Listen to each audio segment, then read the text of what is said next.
Workout, yeah. Like workout.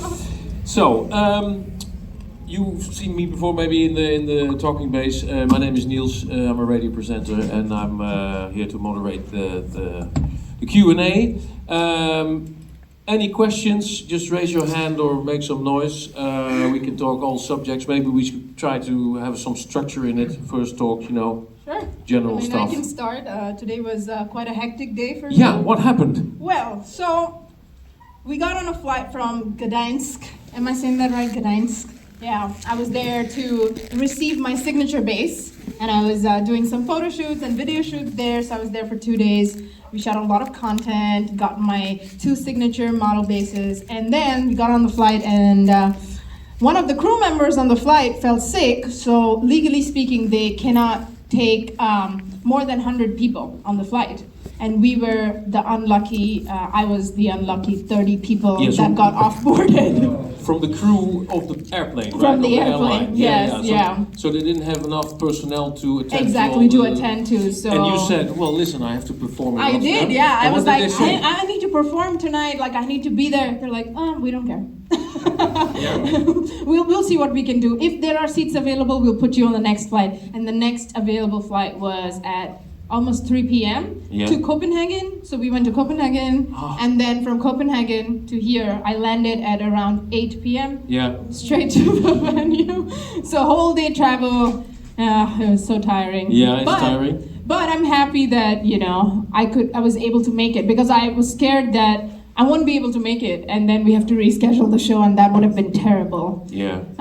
So yeah, everything I think just worked out, and I'm happy to be here. Were you happy with the performance? Did everything, Yeah, we only had like 30 minutes sound check because of my, So, but the team is so lovely. I mean, the organizer, the whole crew, they're so professional, and so we felt like me and my team felt taken care of. So we were, even with the 30-minute sound check, we were very, happy with our sound.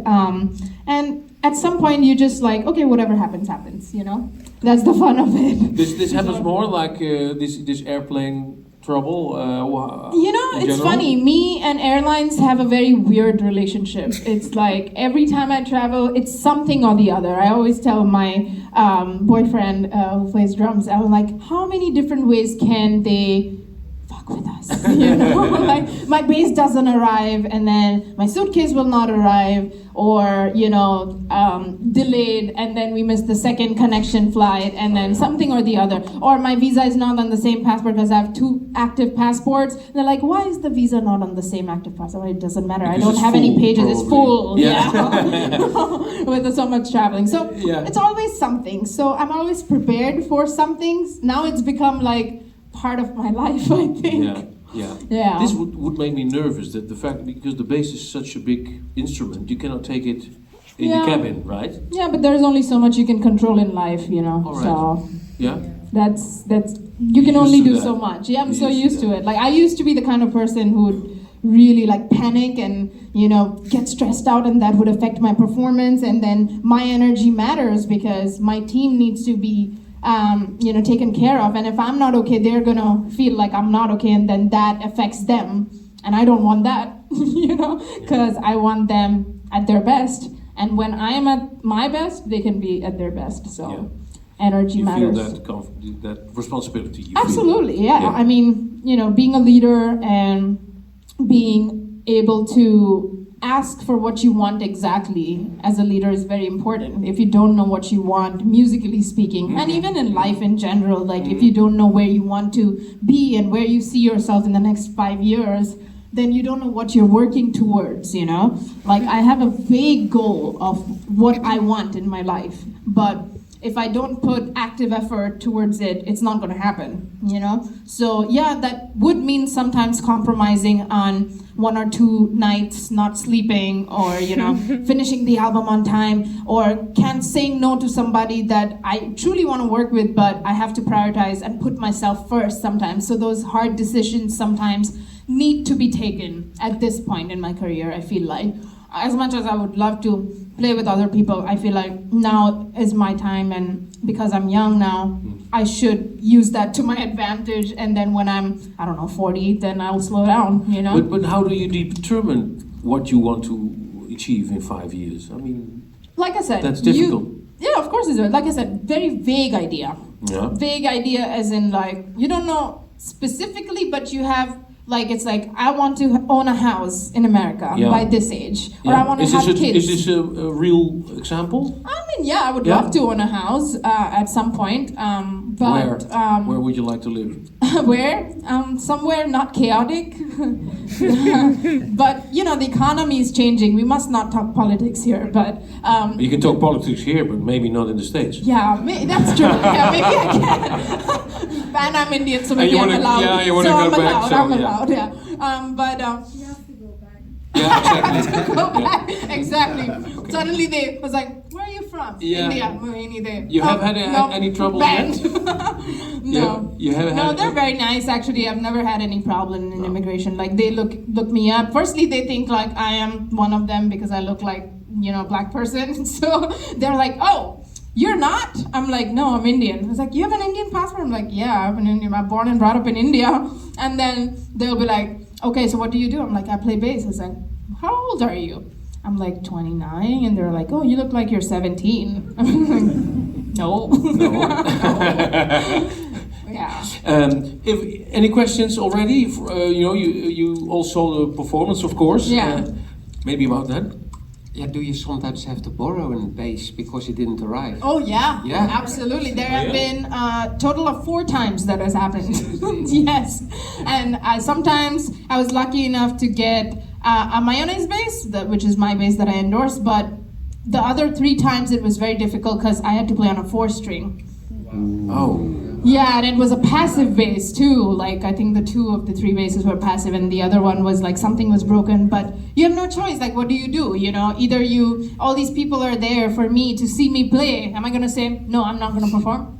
No, I can't. I want to perform, and I hope that they will understand that. You know, because they know me. I feel like my followers they truly understand because they feel like they can relate to my story somehow, and. My sound, because when you're a deep follower, like if I am listening to somebody that I really love listening to, I know their sound. And when something is a surprise on the show, it's like, oh, she's playing a different bass, you know? Oh, it's of course not gonna sound the same, but you can still hear the voice and the vocabulary, you know? The tone might not be the same, but the way I talk is still gonna be me. Maybe when I have cough or cold, it'll be like crackling, but it'll still be me, and people will connect because they understand my you journey. explain and they understand. Exactly, you know. But you learned to play on a 4-string. I grew up playing on a Fender Jazz 4-string bass, but before that, my dad had made me a handmade bass. Because I didn't come from a financially strong background, but my dad and mom, they made sure that I went to the best school, got the best education in a country like India at that time when girls were not given that much freedom. My dad was very forward and progressive, and he wanted me to be independent and wanted me to just lead life on my own, basically. I remember he told me that when I was born, the doctor said, do you want to keep her? Because I was a girl child, And my dad said, oh my God, this is crazy, And people growing up, other things like, well, why are you teaching her a masculine instrument like bass, My dad said, it's not a sport, No. There's it's not a physical strength thing. It's about technique. It's about stamina. It's about eating right, taking care of your health and stuff. Lots of different factors that I'm saying that because a lot of people ask me, how do you play so fast, and how are you able to put in so much energy and not exhaust yourself? It's more about technique. It's not, it may sound like very powerful, but it's a lot to do with technique more than anything. But just to go back, finishing what I was saying, my dad's goal in life became to show people that there's no such thing as masculine instrument or feminine instrument. Instrument is an object, and he wanted to show the world that women are the most powerful thing in the world. There is no life if there is no women. So, he wanted to show people, it became his mission in life to show people that my daughter is no less than a guy, because the other people, they were like, they had sons and they were playing drums and all these things, and I was playing bass, and some people said, oh, she's too weak, and we'll see if she can, be better next year or in the coming years. And I was like, oh, it's cool. And my dad was like, oh, you will see, But then I became so good that my dad and I started fighting with each other, and I started taking away his jobs, so that was not good, because he's a bass player too. And then we started having creative disagreements where it was like, no, I don't think that sounds good. And he'll be like, no, don't teach me. I think that sounds good. I'm like, no, I think that does not sound good. So we would have disagreements a lot. And because later he came on, from when you were a little bit older, right? A little bit older, yeah. I'm talking like 14, 15, 13, 14, 15, when I started becoming rebellious. It's called the rebellious age, right? When you start speaking more. It's normal. Like you go through that phase. Every kid goes through that phase. And I was more like, I don't want to live with parents. I just want to move out. I want to earn my money. I don't want to talk to you ever again, because he thought that I would never be successful without him. And so, and he told me that when the day I left the house, he said, "You're never gonna be successful without me." And that became my mission in life, to prove to him that I can be. Challenge accepted. Yeah, exactly. So it was a war. It was like war in the house, And so I felt like time would heal everything. And after moving away, I didn't speak to him for almost 3 years after I moved out.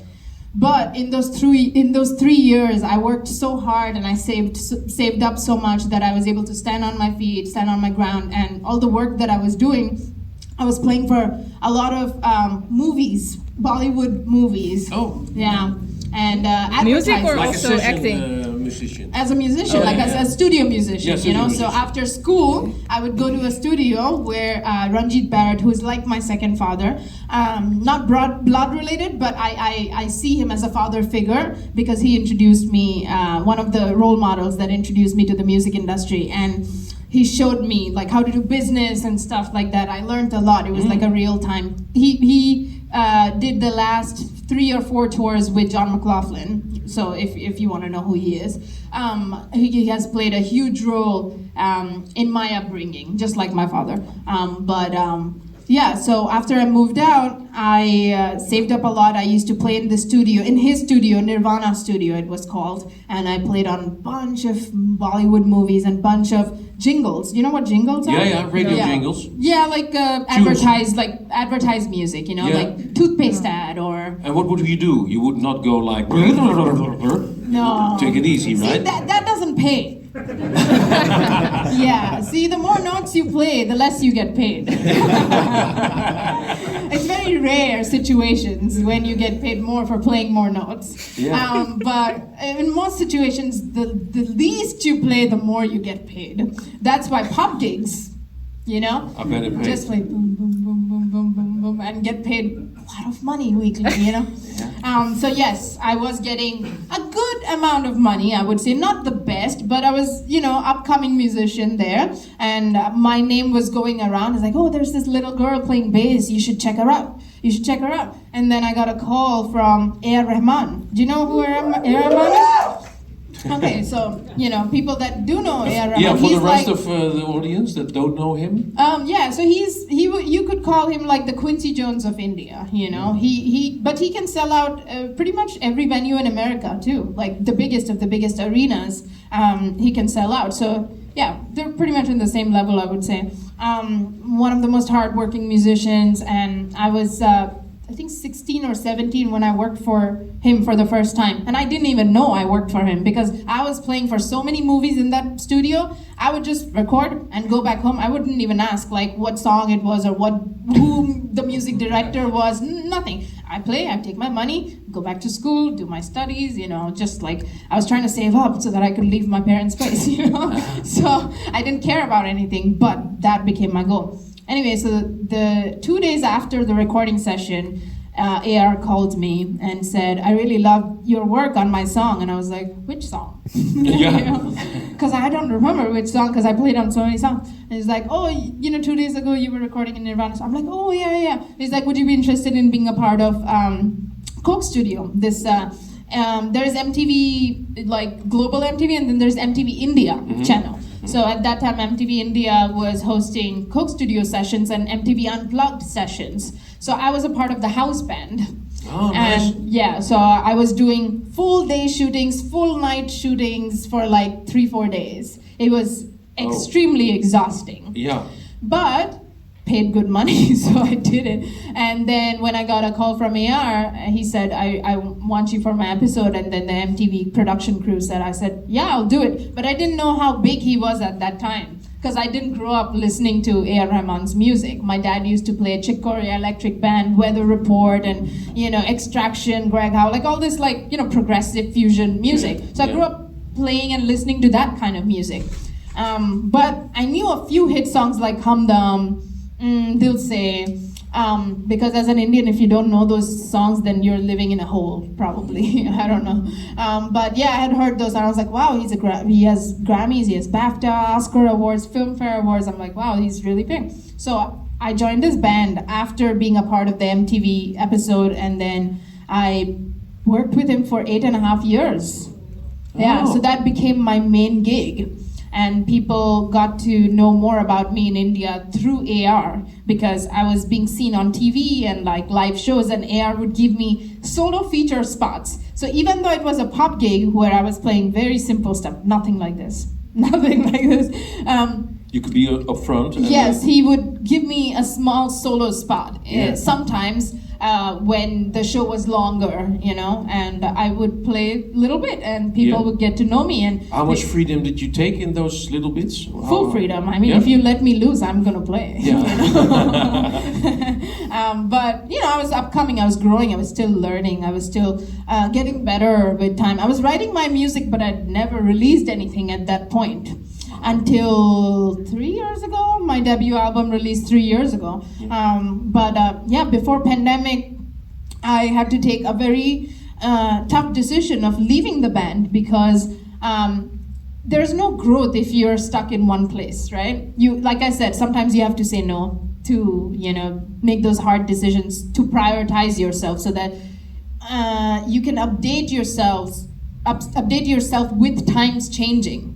I don't want to just do that. I wanted to do more. After doing that for 8.5 years, I thought to myself, I think it's time to release my album. And tour with my music. And the touring thing was second. I didn't care about that so much, but I really wanted to just release my music. And everybody kept telling me in India, you should go to America. People need to see you there. And I was like, okay, cool. We'll go to NAMM and try that out first, because it's not cheap, So I went to my first NAMM. People saw me there, great feedback, and then people wanted me. I saw the demand, and I was like, wow, there is demand for my music, for my writing. People know me as one person other than all the people that I'm working with, because I was also working with Steve Vai on his record. I was working with Dave Weckl, Vinny Colaiuta. I was doing a tour with Mike Stern in the middle. So whenever I would have off or gaps in my schedule, something is happening, and I would get a call. I'm like, yeah, I'll do it. I'll do it. Not for the money, but just for the experience, because I wanted to learn. I wanted to get better. And international recognition, of course, because that would only help me in the future. So how does this, they sort of, because you can decide to go to the United States, but then you don't have a gig. So how did that connection arise? I didn't come to America because I had a gig. I just wanted to come for NAMM. That was the first time. No, actually, before NAMM, I came to Berklee College of Music. Oh, yeah. They invited me because they wanted to offer full scholarship. They knew you then? Yeah, they knew me because my name was getting famous through A.R. Rahman, I think, because my bass lines, even though I was playing his movie bass lines, I was playing like me.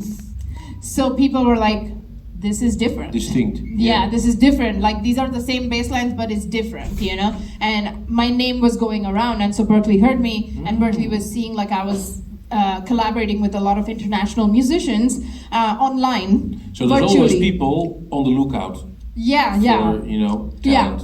And they said we want to offer you full scholarship. The last person that got full scholarship was Esperanza Spalding at that time, but I said I don't want to do it. Oh? Because I didn't want to be stuck in school. I wanted to learn in real life. Because schools don't teach you business, you know? You can be very talented in the music world. You can have all the chops in the world, but you can still have no job. Because I know, I've seen that happen. I think it's important to learn business. You don't have to be extraordinary. If you want to be extraordinary, then you have to put in extraordinary hours, of course. But you can be average. You can have all the information, be a great player, and be shitty at business, and you will lose jobs. You know, because this is an entertainment industry. You mentioned the business before with your second father, who told you, you know, keep he business. was bad at business. But He was bad at business. Yes. Oh. Because he was from, you know, a different time, and he didn't have a choice, but I had a choice. He didn't have a choice because he had a family, and so he was trying to feed his family, and so whatever you mean jobs. your real father, right? Yeah, my real father. Yeah.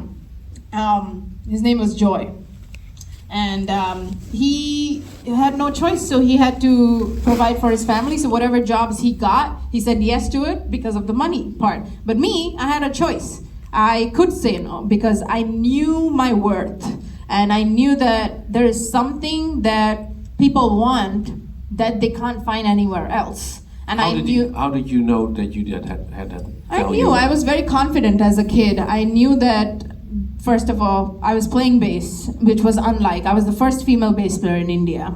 So that itself was a huge deal. Second, I'm a girl playing bass. So people would say, oh, that's a disadvantage because it's a male-dominated world. I thought it was a privilege to me, for me, because I got all the attention. It was like a spotlight for me. So I took advantage of that in the best way possible, where I was Smart. like, you know, and social media, like, that's how I took advantage of it. I was like, let me just put myself out there. Made an account on Instagram, I made an account on Facebook, and my dad started putting videos on his account. And I was like, no, don't post it. I sound terrible. Don't post it. But he had this habit of putting a video camera in front of me and just shooting all the sessions, like all the practice sessions. And he would just put it out. And that's how people started connecting with me, like Narada Michael Walden, Gorgo Borlai, like all these people reached out on Facebook saying, hey, we want to work with you. How can we get you? And I'm like, wow, I'm so inaccessible because I'm in India. And that was something to think about. I was like, I cannot be here.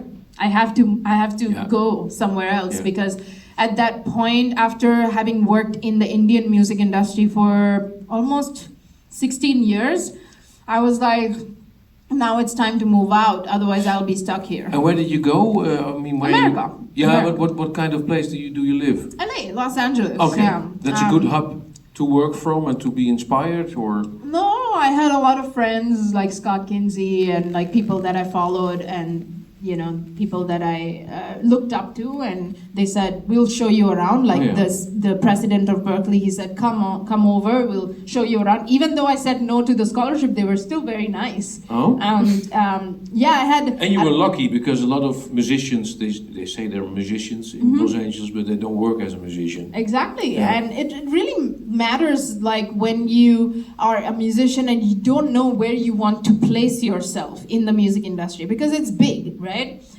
It's big, but it's small community. If you know the right people, then you can solidify your ground. Yeah. But if you don't know the right people, then it can take a long time. Like I said, if you can have all the talent, but if you don't have and you have to be specific about what you want. Yeah, right? like if you want to be a studio musician, then present yourself and show more of that side of yourself. Use social media to your advantage. That's what I did. Like I used to post all the flashy videos because I knew that I have something that other people don't, and if they want to hire me, they're going to come to me. Right? So I took advantage of that by posting more of flashy videos, you know? Because then I started getting recording sessions that required me to play the flashy stuff. Yeah. And they would pay a lot of money to just hire me. So you sort of, supported that idea. That Yeah, you know, yeah. If you want to flashy You have stuff, to, that's you have good. to. More flashy stuff. Yeah. What do you mean with the flashy stuff, the fast, crazy stuff? Like going on? you know, Okay. the So what was your question? What do you mean with the flashy stuff? just like you know the ability to be able to have the facility on your instrument, like playing the fast lines or being able to do the konako and slap at the same time. I knew that not Impressive many stuff. people, like just like interesting stuff that people had never heard before. Yeah. And because of my interesting foundation growing up and upbringing, All those influences together. yeah, and for me it was like normal. I didn't think it was like amazing because it was so normal to me. Yeah, you was But- hidden from the world, so Was that? you was hidden from the world, so no. Yeah. It was in the house. Like my mom was a singer, Hindustani classical singer. My dad was a bass player, and he was doing all the palm slides when nobody else was doing. So I stole it from him. You know, like all this stuff. Like, and then I saw he introduced me to Victor Wooten's DVDs, and he would play like DVD stuff, and I'm like, wow. That's amazing. Like I want to sound like that. And then I heard Zakir Hussain on the tabla, and I'm like, wow, I want to learn konako. Like this is so incredible. Like being able to do that on the bass. So I would hang out and just sit there. Sometimes I'm not even playing, and I'll just sit there and watch them play in that same studio, Nirvana studio. So after school hours, I would see Dominic DePiazza, Jonas Helpworth, Zakir Hussain, and all these people just like jam in the studio. And that was a real-time masterclass, you know? You don't get that in schools, you know? And I knew I was very smart as a kid. I was like, no, I'm gonna be stuck in school because I was already doing my normal academics in India. I don't know what you call it, but like I studied commerce too after that, after my 10th board exams. And then I gave up and I applied into a fashion college because I secretly wanted to be a fashion designer. Me too. Okay. And Are you a bass player too? Well, I play for 2 months now. Oh. I sang for the first time Fresh. downstairs 1 year ago, and Yeah. now I started with playing bass. But before that, I was in fashion school, but I hated the program and the. Oh, you hated it? You want to switch roles? It sounds like it. Well, and I started designing crocheted clothing, Oh. crocheted, and I the like jewelry from my culture. I'm indigenous. Nice, that's cool. So I'm also approaching bass. So my question to you was actually, how do people like combine everything but pick like one thing they master and the other thing is purely for joy? Like my handcrafts are purely for joy for myself. I will say that So- I had to give up on my fashion dream in the start because my entire childhood, my On the dad back burner. taught me to play only music, right? And so I only knew how to play bass. I was not allowed to have friends. I was not allowed to go out to movies. I was not allowed to waste time, to be honest. Oh. And I know now what he was trying to do so that I can have all this time and freedom now to do whatever I want to do. Yeah. But at that time, as a kid, it's traumatic because it's like Yeah. very strict Asian cultures. Like if you don't get something right, you're locked up in the room or you're beat up, stuff like Yeah, that. And I had to go through all of that. But at that time, I hated it for all that, Was there a healthier way to do it? Absolutely. But he Absolutely. didn't have a role model in his life, so he didn't know how to do it. So I forgave him, They do their best Yeah. in their And perspective. so to answer your question, initially when you're trying to do something, you have to dedicate yourself and invest your 100% of your time to that only, just for the first few years. Otherwise, you're gonna give, it's like undivided attention. You have to give undivided attention. If your attention and energy is getting divided into A, B, C, then you're not giving your full to each Yeah. thing, You can take up the B and C later in your life. That's what I did. Now I stitch clothes. Now I, Yeah. make outfits and stuff. Wow. Now music has been able to fulfill my personal goals. But initially, I had to do only music. Did you know that when at a certain point that you were still pursuing the bass career, as your father told you? Yeah. But And I'm what still was the living fashion his in the dream. back of your mind? Yeah, I mean, I'm still living his dream, to be honest. But Yeah? I don't feel like I would have been able to figure out anything else if my dad didn't give me music as a gift. I don't think like, I'm sure like a lot of people think like, oh, we're all gifted and we have, but you know, I feel like a gift needs to be finessed for it to become something, right? And I feel like my dad gave me that gift. I wasn't born with it. No, I don't think so. I think I was born with a creative vision, you know, and a strong personality, and hanging out with a lot of strong personalities finessed my personality even more. Yeah. You know, and that confidence somehow entered my bass playing. It was like I became a totally different person on stage, you know? Like in the initial years when I would get up on stage, play my bass and come off stage, I would be very silent, a very shy kid, like not talk at all, just like nod my head, yes, no, yeah. If I want to share an idea, I'll just play it. I'll let the bass do the talking. I won't say anything. But then I realized... Why was that? Oh, because depression, you know, as a kid, when you're just locked up in the room and your teacher is like, if you don't get that exercise right, then you're not going to get a meal, or you're not going to come out from that room. Yeah. You're going to be sad. There's That's still not parts fun. that you are suppressing from yourself, even though you're doing that one thing that is like absolutely. all that, And so when you come out of that cage, you're going to be rebellious. You know, you're going to do And whatever more you talkative. want. Yeah, I guess, yeah. But you're doing an interview with me, so I'm allowed to talk, I think. Yes, of course, sure. But I mean, there's no shy person anymore. No. I think, not shy anymore.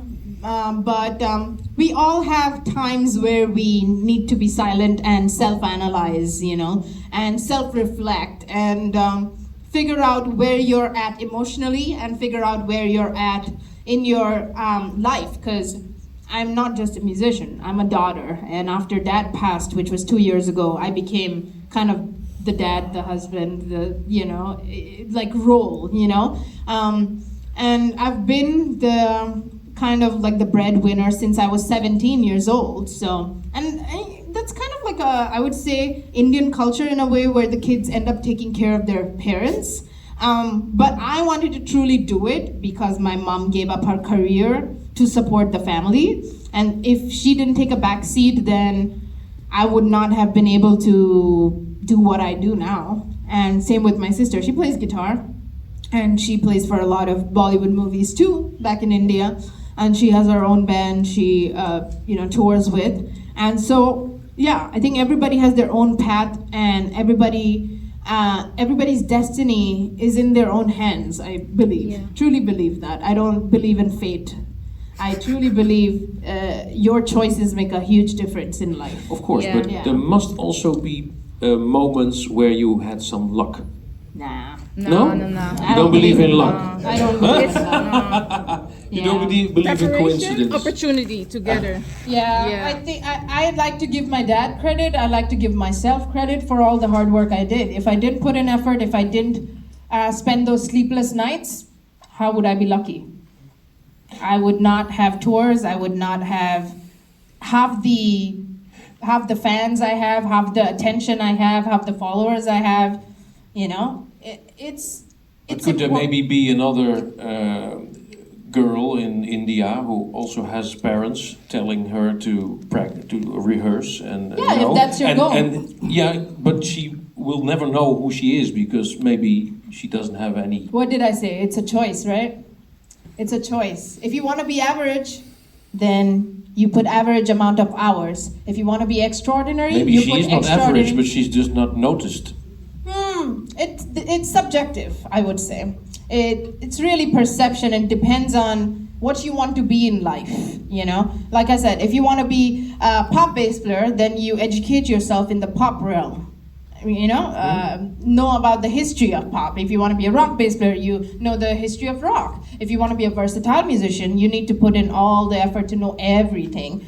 If I am just, at home and my friends are calling me, hey, you want to come out to drink with me?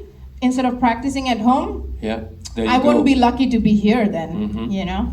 I wouldn't be headlining Bass Festival in Rotterdam. I wouldn't be headlining Hollywood Bowl or, I don't know, all the prestigious venues that I've been able to do. I put in extraordinary hours to be where I'm at, so I'm not lucky. And it pays off. That's what you were saying. It's what? It pays off to have put in all those extra hours. Yeah, your hard work pays off. Your destiny is in your hands. Yeah. It's the choices you make. If you choose to waste your time and go out, with your friends more often, then you're gonna end up putting your energy there, right? And then that's going to prolong the process. Yeah. Then your goal is gonna get your 5 years gonna become 10 years. Yeah, but it also means that you sort of when you're not noticed in the first instance, then you need perseverance, and stamina to keep on trying. I think you need that fire. Yeah. Yeah, I think you need that fire to be like, it's not working. I should work harder. What can I do to make myself better? If that's the choice you want to make. Again, if you want to be just every musician, then you can be that, and nothing wrong in that. It's a choice. But I knew what my dad gave me, and it was special, and I needed to give it a true shot. Yeah. I knew I had something special. You mentioned your mom, just the career she has, but in what sense was she involved in the upbringing? I think my feminine side, I would say, much. I was very much a tomboy growing up because I had my dad most of the time. After school hours, he would give me music lessons. And my mom, she would take care of my feminine side in a way. To give you guys an example, like I'd be like, I want a Barbie doll. Please get me a Barbie doll. And my mom would sneak out and buy a Barbie doll, and her and I would actually hide that from dad because dad wouldn't want that. That's also a distraction? Yeah. Distraction, don't get distracted. I would put fashion channels on my TV, and he would switch it to Jacob Astorius. Yeah, he was very strict, very strict. Yeah, we're laughing about it now, but it was not funny at the time. It was not funny at that time. Portrait No, of it was. Tracy again. It was sad, But the more time went by, I realized why he was doing that, and I'm grateful for it now. Because if he didn't put that kind of effort, then I would not have been this. But you didn't enjoy playing bass in the first years, right?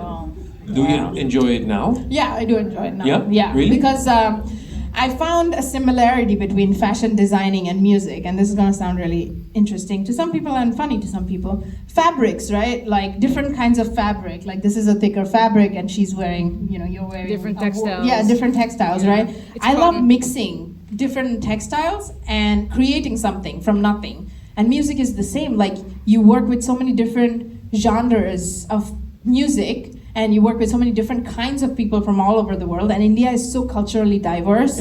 Every city has its own language, every city has its own music, own dance, and so every time I would travel to a different city, I'm like, wow, this is so different. And then I came to America, and the gospel music is so different, and the fusion definition out here is very different than India. So I was getting educated a lot in this, the universal side of music.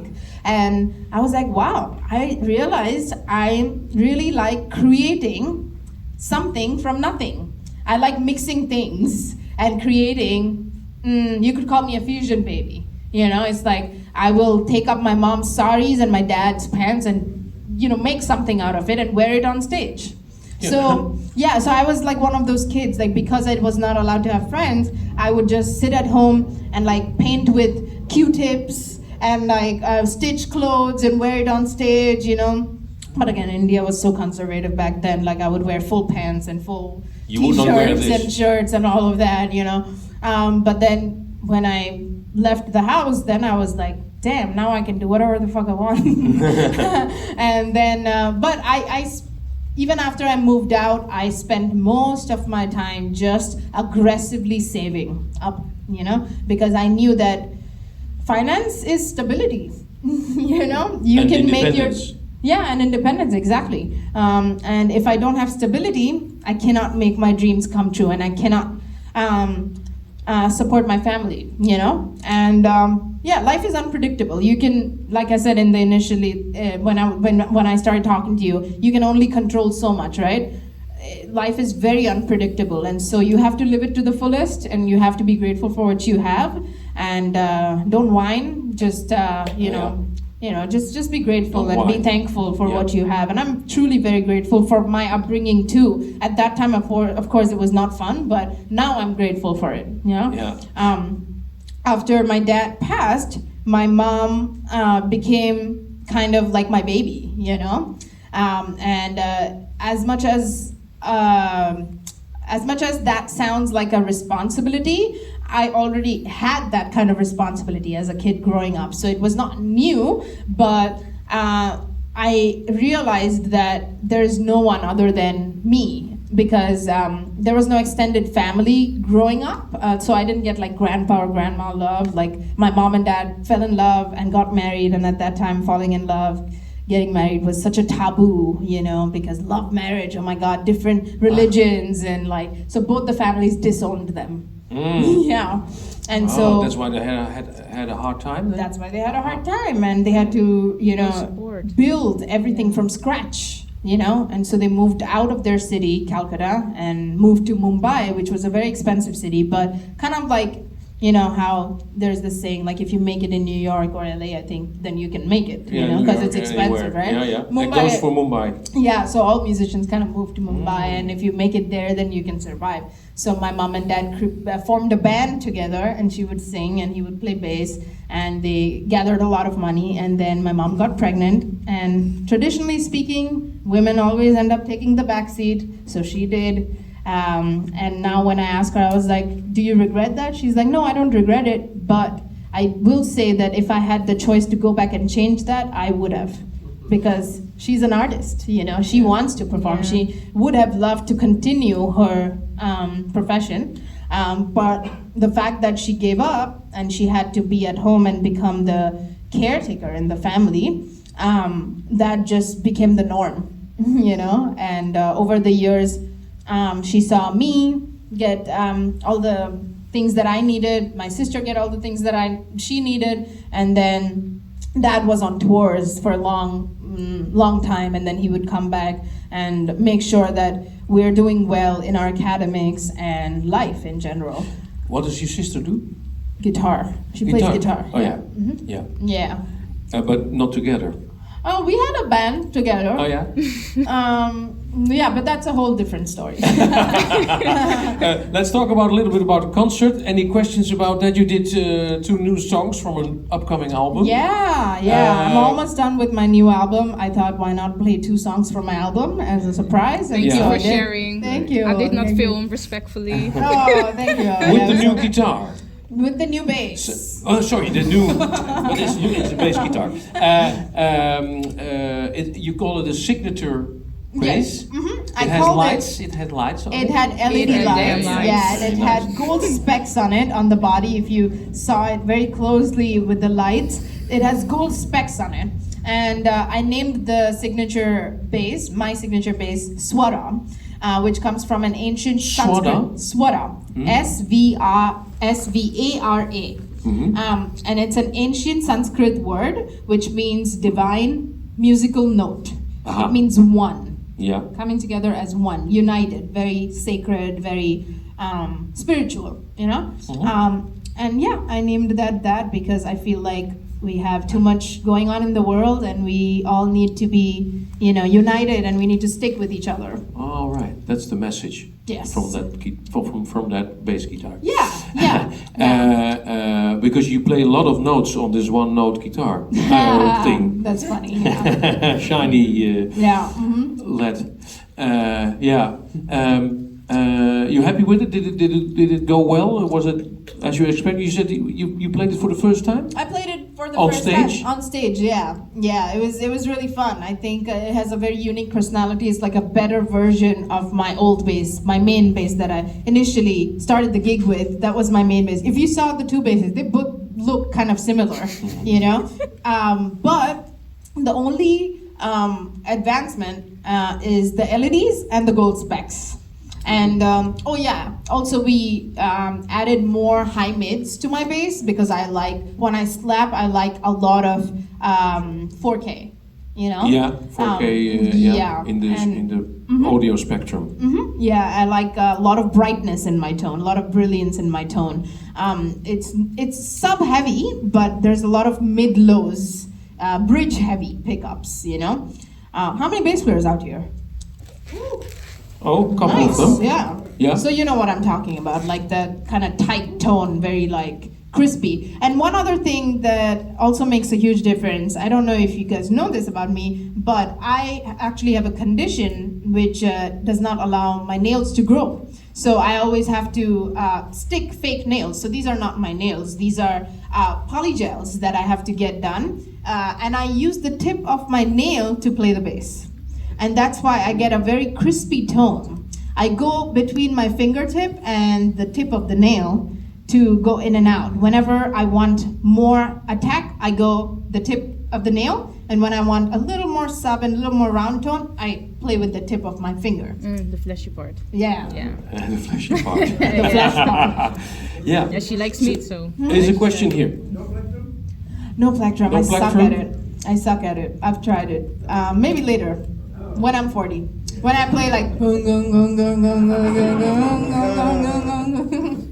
Here's a question also. Yeah, like you said you just wrote new songs. Like, Yeah. How is the process of How's the process of writing Yeah. the songs? Yeah. Great question. It usually comes from a feeling. Some of the songs have a deeper story, like you heard me say some of the stories in some of the songs. And some of the songs are truly made to feature an artist. So this next album features a lot of my favorite musicians, like Dennis Chambers, Marco Cirigliano. We have, I'm forgetting a lot of names. Larnell Lewis. Dennis Chambers. Yes, Dennis Chambers, Larnell Lewis. We have Gergo Borlai. We have Bumblefoot on guitar. I also have Willow Smith singing with me on one of my Yeah. songs. And so yeah, like I said. Did you write the songs with them, or? No, I write my song on my own. Yeah, and how does that go? I mean, where do you start? Where do I start? You sit down at your desk, or you play in your? No, I sit down music on my room? toilet and. Yeah. in Well. the shower, I don't know. Of course, I sit down in my studio and play.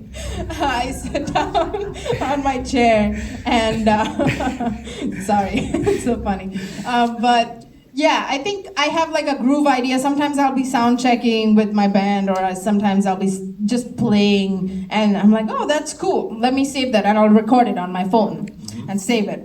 And then, so I have these voice recordings from like years ago, and then I'll hear them, I'll put them, I'll have a notebook where I write like voice recording 63 or voice recording 192, blah, blah, blah. And I'm like, these two might work together. Let's put them in the project and see how it sounds. And then I'll play with like the time. I'll switch up the metronome. Sometimes it's in 4/4, the idea, but I'm like, let's put a 6/8 click against it and see how it feels. And immediately the song feels different now. Now I have more ideas, then I'll write another idea, and that becomes the C section. Yeah, but you write it, or you just record it, and what is the writing? I mean, what do you put down? What do you mean? Notes? You write On out- the bass. Right? I write all my parts on the bass. Yeah. Yeah, like I'll have I use Focusrite to record, and I use Cubase, and I use Nuendo too, very old school like that. But it works for me. I'm fast at it. So whenever I have an idea, I just record it, and I don't play any other instrument. I don't play like guitar. I don't play drums. So I have the max amount of facility on my bass. So all the chords I'll record on a 6-string bass, like high up there, and then like the drum pattern, I'll just like kind of percussively play on the bass, like with palm slides and like muted stuff and all that, just to get an idea. I will never tell the drummer exactly what to do, but if there are breaks, I will put markers and I will put notes. I'm like, okay, that's a break. I want you to do a fill here. These are the hits. This is your solo section, blah, blah, blah. So And I'll what put about the down sax notes. and the keys? Yeah, so I will write horn lines on the bass. Yeah. So I will do the first part harmony on the bass, mid-range, second part harmony, higher range, third part harmony, even higher range, or sometimes lower range. But yeah, I write everything on the bass, like chords, sax, horn lines, trumpet lines, like all the melodies you heard, they were all recorded on the bass. And if you hear the album very carefully, the bass is also playing the melody with it, but it's very low in the mix. And I like the blend of it because it's like an effect. Yeah. It's not overpowering. I still want the horns to shine because that's what I want to be in the front, but the bass is playing, and that's how you can tell, like, wow, everything was written on the bass, There's a question here. Thank you. So first off, before I ask my question, I just want to say it's a teenage dream come true to see you play live today. Oh, thank you. And I just want to thank you for setting such a high benchmark for Indian musicians everywhere around the world. Thank you, means a And lot. it is so inspiring Thank you so much. to Means a see lot. you up there. Thank you. Yeah. Thank you so much. All right. So in a nutshell, my question is, I kind of hate my school, and I'm in music school right now in The Hague. And you mentioned that you never wanted to go to school, even when you were offered a full scholarship by Berkeley, you Yeah. declined to go there. And I kind of feel the same way. Like I never wanted to institutionalize my music. I play drums, and a lot of stuff I learned, especially in the Hague Conservatory, is really traditional. It's really rooted in the kind of music that was played and that was sort of popular 50, 60 years ago. And the problem is not that that's the kind of music they're teaching. The problem is that in the entire city, whichever jam session you go to, everyone wants to swing, everyone wants to play 2 and 4, and it's really hard to grow in that stem. And it always sort of comes back to the fact that that's the kind of stuff they teach in school. Right. So it's really nice to see the kind of stuff you're doing, and I imagine that not a lot of schools teach you how to create jazz fusion music in 13 or whatever. I think sometimes they don't realize that they're boxing musicians Yeah, in a way. exactly, yes. I think I'm able to think a little bit out of the box because of my foundation. Because I don't think about, this mode will not go on this chord, because this is not the transition mode that I should apply. Harmonically, theoretically speaking, it's wrong. But I will play that wrong thing. Like one of my songs, In and Out, I'm pedaling E over E flat, D flat, and B. Harmonically speaking, that should sound terrible, but it sounds great, to be honest. That was the last song we played, and Jonathan plays the melody over top, and I'm pedaling that E and E flat, D flat, B, like crazy, and it works. Some things, I think it's about ears more than what works. But having said that, I will say that it's good to have the tools that school give you, because foundation is important, right? And if you're not getting that at home, then school is the only other option. What made you choose that school? I applied to a lot of places in the Netherlands and London, and I got accepted into a lot of them. Okay. I chose The Hague for the city because it's easily accessible to Amsterdam, it's easily accessible to Rotterdam. And well, I didn't get accepted into Amsterdam or Rotterdam, or one of those would have been my choice actually. I see. So it kind of just fell into place. I did get accepted in a few schools in London, but way too expensive. Yeah. Yeah, I think there's pros and cons to music school, and it also depends like who are the faculties in there. Yeah. Sometimes it's all about business for them. Sometimes they truly care about their education. Sometimes they truly want to make a way, pave the way for talented musicians in school. I have seen that happen also. Did you accept that offer for colored goddess, colored female? No. No need to ask. You rejected. No. Yeah. Because Because you could have taught the people Yeah. different things. Yeah. Yeah. No, I don't think I enjoy teaching at the moment that much. I used to teach a lot a year ago, but now this year I realize that I want to release more music and tour the world more, because I can teach later. I can teach later in my life when I'm a little bit older. Because right now I have all the stamina to travel the world and just enjoy seeing and experiencing different people and culture, really. So yeah, but no, I did not take the job. So it sounds like we do have a little problem with the educational system in the Netherlands, but thank you for elaborating on that. What do you enjoy more, creating the music or performing it, or both? Is it something? I think creating. Yeah. Creating? Yeah, I would any day choose creating over performing. Yeah. I know it sounds funny, but No. but I mean I enjoy performing, but I love writing music more than Yeah. performing. How come? I don't know. I just like it. You have no explanation for that. It's just how you feel. I don't know. I think I'm complicated. I fluctuate a lot. I'll have my phases where it's like I will write so much music. Like I wrote almost 8 songs in a week for this album. And same for like the first album. The first song I wrote when I was 13 years old, and then the second song I wrote when I was 15. And then the other 5 I wrote in the same week, just before releasing the album. So I'm very extreme type of personality. When I do something, I do it to the extreme. So it's like I will write songs, like I have so many songs, and then I want to release, and then I already have like material for the next album because I was in the juju, you know. Yeah. And then I will perform a lot, and then I'll get so burnt out. Yeah. You don't write when you tour. No, I will have ideas I will record on the phone, not record on the laptop, but like record on the phone sometimes if I have an idea. Like I'll hum a melody or hear something, I'm like, oh shit, I like that, you know, let me record that because I'll forget it. But with performance, with traveling, like just look at it. It was a 75 minutes performance, right? 75 minutes performance, and we traveled so many hours to do the 75 minutes performance. And I'm like, wow, that's a lot of back-end work that goes into it. It's not just travel. It's about, you know, making sure the team is okay. It's accommodation. It's flights. It's visas. It's backline, technical writers, lights. It's you know, so many things that you have to take care of. It's contracts and blah, blah, blah. So if you don't have the right people supporting you, then you lose time, and then it's going to stress you out. I used to do all this by myself until a year ago. Oh. Now I have a all the manager. Organizing stuff. Everything. Oh. Everything. I was my own manager until a year ago.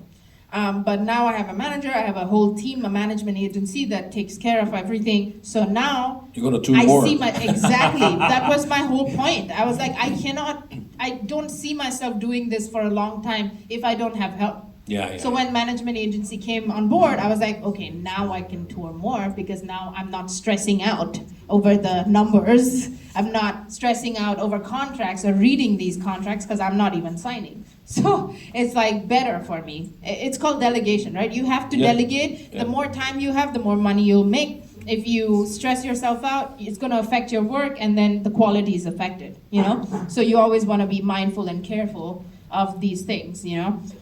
So yeah, I enjoy creating, but right now I can perform, so I will perform more. But when I get burnt out, I take a break. Sounds smart. Maybe a little bit about food to end up with. Yeah. What kind of food do you mean when you say I like food and I eat meat? I mean, if you guys follow me on Instagram, you know I cook a lot. Keema. Yeah, a lot of different kinds of food. Like I love my Indian curries. Even though I live in America, I'm still very Indian rooted, and I love my Indian-esque food, you know? Yeah. I still get up in the morning and have my chai, which is tea, and I still have my bread butter like I used to as a kid. I have my bread butter. But what do you chai. eat when you're on the road? Then I compromise. Then I don't eat bread and butter and chai. Then I skip breakfast. Yeah. Oh, you skip breakfast? Yeah, I just skip breakfast. Is it easy to get some healthy food on while you're traveling?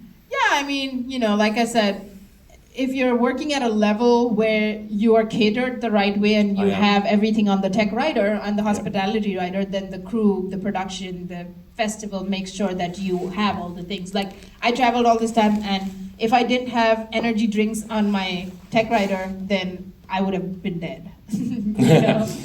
One final question from the audience, maybe. Oh, now suddenly we also have. Yeah, so nice to meet you. Nice to meet you. It was a great show. Thank you. And also your band members really good. So I'm a little bit curious of your learning process where you started? Because I started playing bass with during lockdown, the coronavirus, and it was a struggle all the time getting the right sound, the right technique. Did you have any hard time when you started? Something really didn't work, something you had really to insist, or something was not working at the beginning? I'm curious on that. Oh yeah, absolutely. I think we all go through hurdles, and they will always tell you, look at this person, how they're doing it, and how he or she is using the technique, like bend your finger this way or tilt your hand this way and blah, blah, blah. And sometimes it can work, but sometimes it doesn't work. For me, I'm small person and bass is like the fretboard, it's pretty far. So sometimes when I go like here, I automatically lift my leg, you know, to reach the last fret, the 24th fret. And I was like, wow, it really helps me when I like raise my right leg to reach that fretboard. And same way when I play the C note on the B string, if I tilt my body a little bit, it helps me. But a lot of people will say that, oh, keep your finger like this to reach all the notes, right? But for me, it doesn't work. For me, I like to move my entire arm while I'm playing the notes. I feel like it helps me stay more flexible on the fretboard and helps me run faster, so I don't feel the pressure of, no, keep the finger like that so that you can just play all the notes and the mode scales there. And the moral of the story, why I'm explaining that, is that things that work for other people might not work for you, so listen to your body. Listen to your body language. What feels more natural to you? And do that.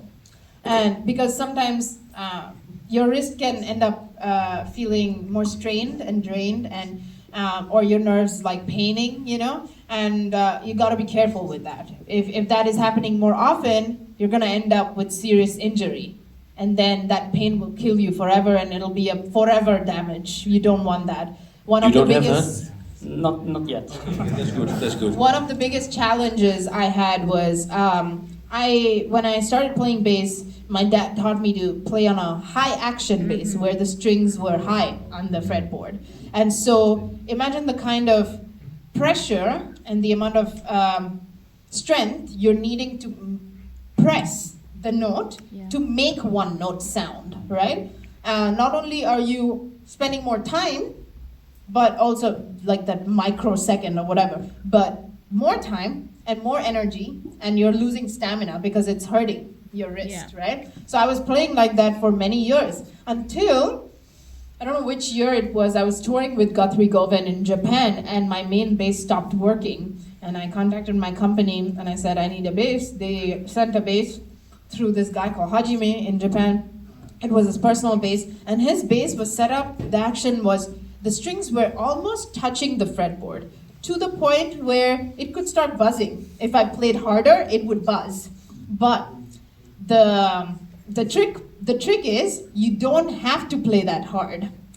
You just touch the strings. You don't have to spend that much energy to create sound. The instrument is supposed to help you. It's not the other way around. So when I just touch the string, it's already making the sound. So not only am I saving energy, but time, so now I can move faster. Yes, it's very hard to unlearn the first few years because now I'm used to playing and feeling so comfortable playing on that high action bass, but I was hurting and I needed to change that. So when I played that new bass with the low action, my fingers were flying.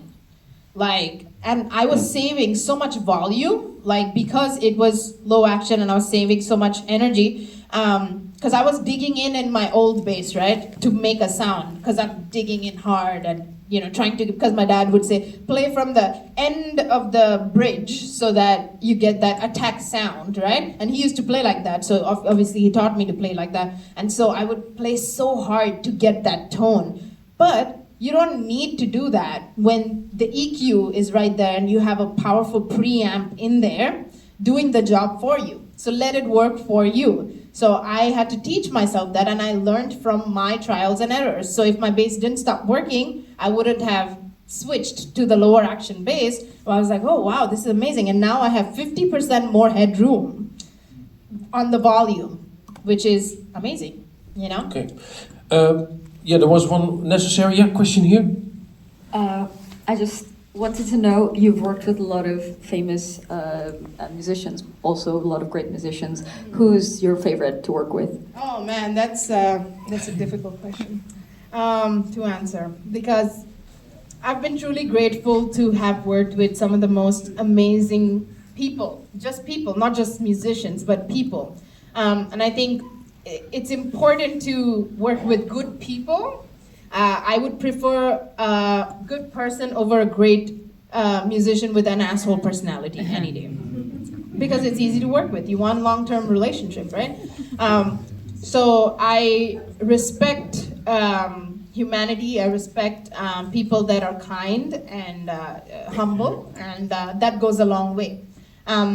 Who would I say? I would say that I would name a few people that I've had a blast working with. Recently, of course, Willow Smith, I have to say, because that's my first pop band in America that I got to be a part of, but the music is not so pop, so it's fun for me. She allows me to be me, and even when I share some of my creative arrangement ideas for her songs, she takes it with full heart, with an open heart. And you wanna work with people like that, because mutual respect is key to teamwork, and without teamwork, there is no success. So, yeah. All right. We have to leave it here. Do we? Yeah, we do. Yeah, Do we? have you a short one? It's okay. Have you told her that I flew in from London for this? That's true. I saw you on the 9th of July in Ronnie Scott's and asked you on the Oh, way out, wow, where do yeah. I see you next? And Yeah. you said BassFest. And I was Yes. going to see you in Herle, and I sent you a text and say, you're not playing there, are you? Yes. Yeah. Remember, that was me. What's your question? Your music does everything my brain, my heart wants. Oh, and sweet, that thank you. is why I've flown here. It's just, I've seen loads of gigs and been to loads of festivals, and when I walked out of Ronnie's, I was like, I think this is the best thing I've ever seen. Oh, thank you. Indian music and Western music, they combine in you. Is it a happy dance? Did you move from one to the other, or does one feed into the other permanently and back and... Yeah. Yeah. It was a natural transition for me, like I said. Growing up in the house where dad was playing all this Western music and my mom was singing Hindustani classical music, and my dad was playing in Bollywood cover bands and playing with Nusrat Fateh Ali Khan too, playing with Hari Haran, some of the biggest music directors and singers. And so growing up in that kind of circle, it's like, when you grow a plant and the environment is very important for the plant to grow a certain way, right? The health matters. Same way as a kid, if you don't provide the kid with the surroundings that the kid needs to grow up a certain way, then the kid is not going to learn a thing. So I think my dad was very good with that, where he surrounded me with the right environment.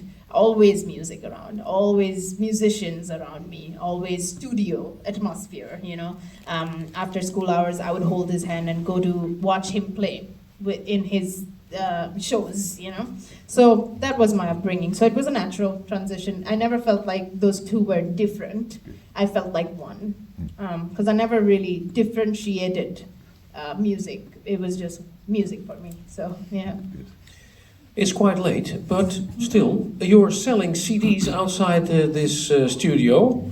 I think one of my band members You- wants yeah, to well, ask a question. I was just gonna ask, do you have merch so that these fine people can take a piece of us home with them? If they like the show, then they can support us. And if they didn't like the show, then they can also get a CD and give it to somebody that they don't like. We flew a long way. Good idea. See, I have a marketing team right now. Yeah. That's the business. Thank you so much, Mohini Day, for being here. Good luck with the new bass one, and thank you all for listening, and see you tomorrow. Thank you.